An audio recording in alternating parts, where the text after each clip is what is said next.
அனைவருக்கும் எங்களுடைய அன்பான வணக்கம். எதற்காக நான் வணக்கத்தை கூறுகின்றேன் என்றால், இது நார்மல் வணக்கம் கிடையாது. கைது செய்யப்படுவீர்கள் என்று தெரிந்தும் கூட 11ஆம் நாள் நடக்கக்கூடிய வெற்றிவேல் யாத்திரைக்காக கரூர் முழுவதுமே திரண்டு வந்திருக்கின்றீர்கள். அதுக்கு தைரியம் வேணும். காரணம் என்னவென்றால், உங்களுடைய தலைவர், நம்முடைய மாநில தலைவர் முருகன் அவர்கள் கூட 10 நாளும் கைது செய்யப்பட்டு நைட்டா ரிலீஸ் பண்ணுவாங்க. அடுத்த நாள் காலையில கிட்டத்தட்ட பாத்தீங்கன்னா இந்த 10 நாளிலேயே ஒரு 5000-6000 கிலோமீட்டர் டிராவல் பண்ணிட்டார். ஒரு கையில் வேலை வைத்துக் கொண்டு காலில் செருப்பை போடாமல் முருகபெருமானின் நியாயத்தை கேட்டுக்கொண்டு ஒரு அறுவடை வீராக ஏறிக்கொண்டிருக்கின்றார். அந்த மாதிரி ஒரு மகத்தான தலைவன் வலம் வருகின்ற போது அவர் கூட நிற்கிறது நம் எல்லாருடைய கடமை. அதற்காக நீங்க இவ்வளவு பெரிய கூட்டமாக வந்திருக்கிறீங்க. உங்கள் அனைவருக்கும் என்னுடைய பாராட்டுகள், நன்றிகள். உலகம் போன்றும் தமிழ்நாடு போன்றும் வாழும் காமராஜர் யாரும் எல்லாத்துக்குமே தெரியும். நம்முடைய பொன்னார் அண்ணன் பொன் ராதாகிருஷ்ணன் அண்ணன் ஒப்பற்ற தலைவர், ஊழல் இல்லாத ஒரு தலைவர். அவருக்குன்னு ஒரு தனி சாம்ராஜ்யம் இருக்குது. நல்ல தலைவர்னா தமிழ்நாட்டில் முதல்ல பேசப்படுறது நம்ம பொன்னார் இருக்காங்க. அவங்களும் வந்ததுல கரூர் மாவட்டத்தில் நாங்கள் மட்டற்ற மகிழ்ச்சி அடைந்திருக்கின்றோம். நம்ம ஸ்டேஜ்ல பாத்தீங்கன்னா நமக்காக உங்களுக்காக முக்கியமான தலைவர்கள் ஓடி வந்திருக்கின்றார்கள். விவசாய அணியோட தலைவர் நாகராஜன் வந்திருக்காங்க. இளைஞர் அணியோட தலைவர் நம்முடைய வினோத் செல்வம் அவர்கள் ஓடி வந்திருக்கின்றார்கள். நம்முடைய தொழிற்பிரிவு தலைவர் பாஸ்கர் அவர்கள் வந்திருக்கின்றார்கள். நம்முடைய இன்டலெக்சுவல் தலைவர் அர்ஜுனமூர்த்தி அவர்கள் வந்திருக்கின்றார்கள். மாநில பொறுப்பாளர் வந்திருக்கின்றார்கள். மிக முக்கியமாக உங்கள் பகுதியுடைய பொதுச் செயலாளர் புரொஃபசர் ஸ்ரீனிவாசன் அவர்கள் வந்திருக்கின்றார்கள். எதற்காக கரூர் மேடையிலே இவ்வளவு பெரிய தலைவர்களின் அலங்காரம்? எந்த மேடையிலுமே இவ்வளவு தலைவர்கள் வந்ததில்லை. முருகன்ஜி அவர்கள் வந்து எல்லா அறுவடை வீட்டுக்கு போறாங்க. ஒன்னார்ஜி அவர்கள் உங்களுக்காக வந்திருக்கிறாங்க. இவ்வளவு தலைவர்கள் உங்களுக்காக வந்திருக்காங்க. காரணம் என்னவென்றால், கரூர் மாவட்டத்தை பாஜக சீரியஸாக பார்த்துக் கொண்டிருக்கின்றது. நீங்கள் அனைவருமே தேசிய உணர்வு உள்ளவர்கள்.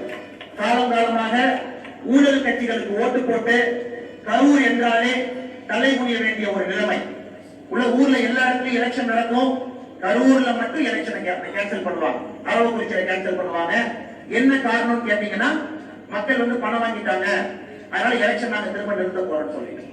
இந்த அவல நிலைமைக்கு காரணம் யார்? மக்கள் கிடையாது. இந்த அவல நிலைமைக்கு காரணம் இங்கே இருக்கக்கூடிய தலைவர்கள்.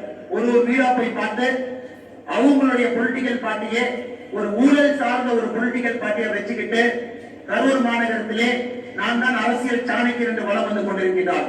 இந்த வெற்றிவேல் யாத்திரையோட முக்கியமான நோக்கமே திமுக என்கின்ற கட்சியை கட்டம் கட்டி டிசம்பர் 5ஆம் தேதி திருச்செந்தூரிலே சூரசம்ஹாரம் செய்து யாரெல்லாம் லோக்கல்ல தலைவர்னு வந்துட்டு இருக்காங்களோ ஒருவருக்கையும் சூரசம்ஹாரம் செய்வோம். ஏனென்றால் கரூருக்கு உண்மையாலுமே பிடித்த பீடை அப்ப மட்டும்தான் நீங்கும். அற்புதமான ஒரு தொழில் நகரம். அனைவருமே உங்கள் சொந்த உழைப்பிலே வளர்ந்து கொண்டிருக்கின்றீர்கள். உண்மையாலுமே கரூர் வளர்ந்துச்சான்னு கேட்டீங்கன்னா, கரூர் வளரும். ஒரு டெக்ஸ்டைல் நகரம். திருப்பூரை தாண்டி போயிருக்க வேண்டும், போகவில்லை. விவசாயம் நலிவடைந்து கொண்டிருக்கின்றது. அரவக்குறிச்சி, கிருஷ்ணராயபுரம், கரூர், குளித்தலை எல்லா இடத்திலையும் பார்த்தீங்கன்னா விவசாயம் என்பது நலிவடைகிறது. கரூர் மாவட்டத்தில் இருக்கக்கூடிய 4 சட்டமன்ற தொகுதியில 2 சட்டமன்ற தொகுதி தமிழ்நாட்டில் இருக்கக்கூடிய மிகவும் மோசமான 30 தாலுக்கால் நாம் இருக்கிறோம். மோசமான 30 தாலுக்கால் அரவக்குறிச்சியும் கிருஷ்ணராயபுரம் இருக்குது. இதுதான் திராவிட கட்சிகளுக்கு தொடர்ந்து 53 வருட காலமாக நம்ம ஓட்டு போட்டு எந்த முன்னேற்ற பாதையிலும் எடுத்து செல்லவில்லை. அது இந்த எலெக்ஷன்ல மாறணும். இன்னைக்கு நீங்க வந்திருக்கிற பெரும் கூட்டம். ஏனென்றால் இங்கே கட்சிகள் என்றால் நம்மளுடைய அண்ணன் ப்ரொஃபசர் சொன்ன மாதிரி ஒரு கோட்டர் பிரியாணியும் பணமும் கொடுத்துதான் கூட்டத்தை சேர்த்துவாங்க. அது கிடையாது. தானாக தேசிய உணர்வு கொண்ட உங்கள் தலைவர் முருகன் அவர்களை பார்க்க, பொன்னார்ஜி அவர்களை பார்க்க அனைவரும் ஓடோடி கைது செய்யப்படுவோம் என்று தெரிந்தும் கூட 5000 மக்களுக்கு மேலாக நீங்கள் வந்திருக்கிறீர்கள். அதிலிருந்து கைது கரூர் மாவட்டத்திலே பாஜக தாமரை பேரூண்டி விட்டது என்று. இங்க நமக்கு ஜெனரலா பாஜக காரங்களுக்கு வைக்கிற பேர் என்ன அப்படின்னா, நோட்டா பார்ட்டி, நொண்டி குதிரை பார்ட்டின்னு சொல்லி சொல்லுவாங்க. குறிப்பாக திராவிட முன்னேற்ற கழகத்தின் தலைவர் அண்ணன் செந்தில் பாலாஜி அவர்கள் சொல்லுவார். அவர்கள் ஒன்னே ஒன்று நான் சொல்ல விரும்புறேன். இது நொண்டி குதிரையா இருந்தாலும் ஓடுற குதிரை. இந்த குதிரைக்கு வந்து ஆங்காரம் கிடையாது. எப்படி போகணும்னு தெரியும். குதிரை கழட்டி விட்டுட்டு 5 டைம் ஆளை மாத்தி மாத்தி உட்கார வைக்காது. ஒரே குதிரை ஒருத்தரை மட்டும் தான் கொண்டு போகும். உண்மையான ஆக்கப்பூர்வமான அரசியல் செய்ய தெரியாதவர் சொல்றார். இந்த டைம் ஒரே ஒரு சவால் மட்டும் தான் நான் பெறுறேன்.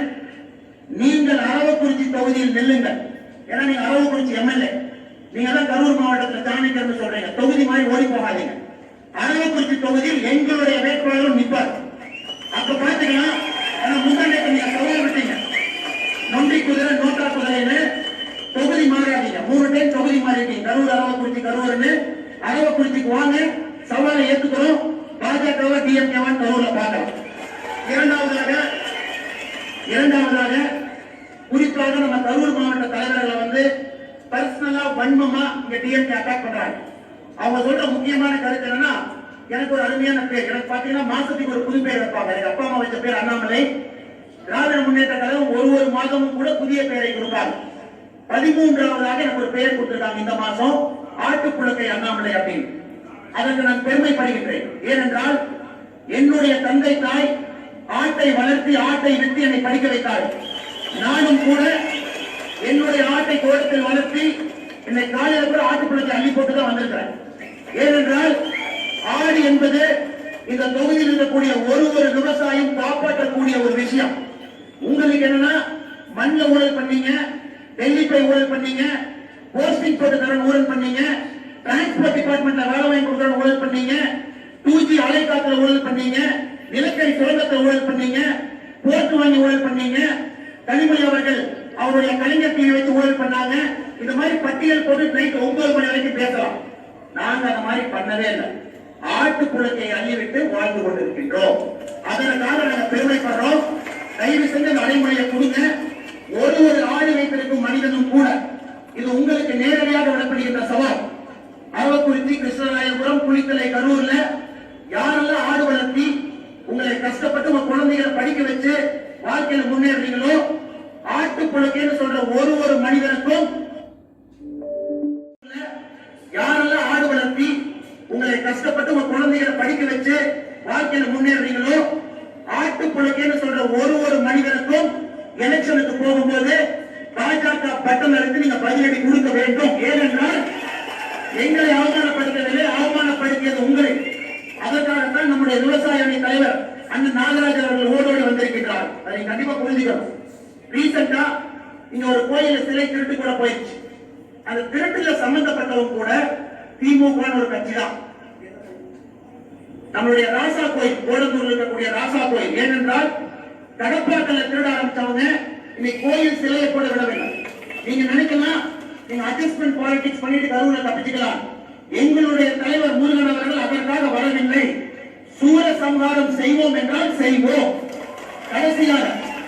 கடைசியாக நாங்கள் ஒரு சவால் விட்டோம். எங்களுடைய பிஜேபி கட்சியில எந்த கட்சி தலைவரையுமே தலைமுறையாக நாங்கள் பேசவில்லை. அரசியலுக்காக ஆரோக்கியமான முறையிலே விமர்சனம் செய்கின்றோம். நீங்க என்ன பண்ணீங்க? 2019 எலெக்ஷன்ல இதே தொகுதியில கோபேக் மோடி செவரெல்லாம் எழுதி வச்சுட்டு இந்த மனுஷன் 1 கோடி பேருக்கு மேல ஜன்தன் அக்கௌண்ட் ஓபன் பண்ணி கொடுத்திருக்காரு மோடி அவர்கள். கரூர்ல மட்டும் கிட்டத்தட்ட 24 லட்சம் பேர் வாங்குறீங்க, 2 லட்சம் பேர் வாங்குறீங்க, 500 ரூபாய் அக்கௌண்ட்டுக்கு வருது. எல்லா இடத்துக்கும் 6000 ரூபாய் விவசாய மக்களுக்கு அக்கௌண்ட்ல போறாரு. எந்த விவசாயம் கைவிடல. இவ்வளவு நல்ல விஷயங்கள் தொடர்ச்சியாக மருத்துவ காப்பீடு 5 லட்சம் கொடுக்கிறார்.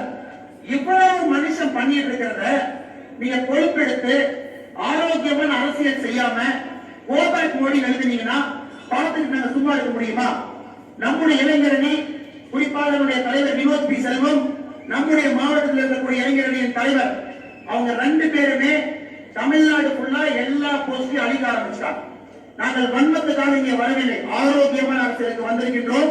முருகன் அவர்களுடைய தலைமையிலே தமிழகத்திலே பாஜக மாற்று சக்தி மட்டும் கிடையாதுங்க. ஊழலற்ற வித்தியாசமான அரசியல்வாதிகள் நாங்கள். சாதாரண மனிதர்களுக்காக, விவசாயிகளுக்காக, பிற்படுத்தப்பட்ட மக்களுக்காக இருக்கின்ற கட்சி பாஜக. நீங்க நினைக்கிறீங்க எலெக்ஷனுக்கு முன்னாடி பணம் கொடுத்தீங்கன்னா ஓட்டு போயிடுவாங்க. இந்த டைம் நாங்கள் பார்க்கிறோம், நீங்க பணம் கொடுங்க, மக்கள் வாங்கிக்குவாங்க. பட் ஓட்டு போடுறது மோடிஜிக்கு மட்டும்தான். அதுல எந்த ஒரு மாற்று கருத்தும் எங்களுக்கு கிடையாது. கடைசியாக இவ்வளவு ஒரு பெரிய திரளாக உங்களுடைய மண்ணின் மைந்தன், ஏனென்றால் நம்முடைய மாநில தலைவர் முருகன் அவர்கள் பக்கத்து டிஸ்ட்ரிக்ட் நாமக்கல்ல சாதாரண குடும்பத்துல பிறந்து தோட்டத்துல விவசாயம் செஞ்சு கண்டர் ஸ்கூல்ல படிச்சு சுயமாக வளர்ந்து லா காலேஜ் போய் படிச்சு அவருக்கான பாஜக மிக உயரிய பொறுப்பு national commission minister of state rank equal ஒரு கேபினெட் மந்திரி ஈக்குவலான ஒரு போஸ்ட் கொடுத்து இந்தியா முழுவதுமே வளம் வந்து பிற்படுத்தப்பட்ட மக்களுக்கு இருக்கும் குறைகளை டூர் பண்ணி சரி செஞ்சிருக்கார். அதற்காகத்தான் அவருக்கு இந்த அலங்காரமான பாஜகவின் மாநில தலைவர் கொடுத்திருக்காங்க. எதற்காக திரும்ப சொல்றேன்னா, இந்த கூட்டத்தில் இருக்கும் ஒரு மனிதனும் முருகன் அவர்களை போலத்தான். உங்க வீட்டுல வந்து பெரிய ஆடம்பர காரு கிடையாது, உங்க வீட்டுல வந்து பெரிய பணம் கிடையாது, ஆட்டுக்குட்டி முருகக்காய் உங்களுடைய தென்னமரம் நீங்க போற சின்ன சின்ன தக்காளி இதை வச்சுதான் வாழ்ந்துட்டு இருக்கீங்க. நீங்களும் உழைத்தால் கரூர் மாவட்டத்தில் நம்ம உழைக்கணும், எல்லா தொண்டர்களும் உழைக்க வேண்டும். நீங்களும் உழைத்தால் முருகன் அவர்களின் பதவிக்கு நீங்களும் வருவீர்கள். அதுதான் உங்களுக்கு நாங்கள் சொல்கின்ற பாடம். 2021 சட்டமன்ற தேர்தலிலே நிச்சயமாக கூட்டணி கட்சியோடு பாஜக எங்கே நிற்கின்றதோ நிச்சயமாக நம்முடைய தாமரை மலர வேண்டும், மலர வேண்டும், மலர வேண்டும். உங்கள் அனைவரும் பொறுப்பது. கடைசியாக நம்ம மாவட்ட தலைவர் சிவசாமி அண்ணன், நம்முடைய பொதுச் செயலாளர்கள், மகளிர் அணி தலைவர், இளைஞர் அணி தலைவர், அனைத்து பிரிவுகளின் தலைவர் மிக அற்புதமான ஒரு வரவேற்பை நம்ம முருகன் அவர்களுக்கு கொடுத்திருக்கீர்கள், பொன்னாரையா அவர்கள் கொடுத்திருக்கின்றீர்கள். இது ஆரம்பம் மட்டும்தான், இது ஆரம்பம் மட்டும்தான். இதே முருகன் அவர்களை, இதே பொன்னாரி அவர்களை ஜனவரி பிப்ரவரியில கூப்பிடுவோம். 25,000 பேருக்கு வச்சு கூட்டம் போடும். அந்த கூட்டத்துக்கு எவரும் வருவார்கள். துணைத் தலைவராக, மாவட்டத்தின் தலைவர் சார்பாக, உங்களின் சார்பாக இந்த பேச்சு வைப்பை கொடுத்தாங்க. 25,000 பேர் வைத்து மாபெரும் பொதுக்கூட்டத்தை போட்டு, இவர்கள் மாநாட்டை போட்டு, இவர்கள் இருவரும் வந்து உங்களிடம் பேசுவார். வாய்ப்புக்கு மிகப்பெரிய நன்றி. பொறுமையாக இருந்தீர்கள். இருவரும் தலைவர்கள் பேசுகின்றார்கள். பொறுமையாக நீங்க கேட்டுட்டு போலீஸ் அவர்கள் கைது செய்யும் போது உங்களுடைய மாறுதல் பெருமையாக, கைது என்பது ஒரு கட்சி தொண்டருக்கு பெருமை. ஒருவரும் கூட கலைந்து செல்லாமல் 3000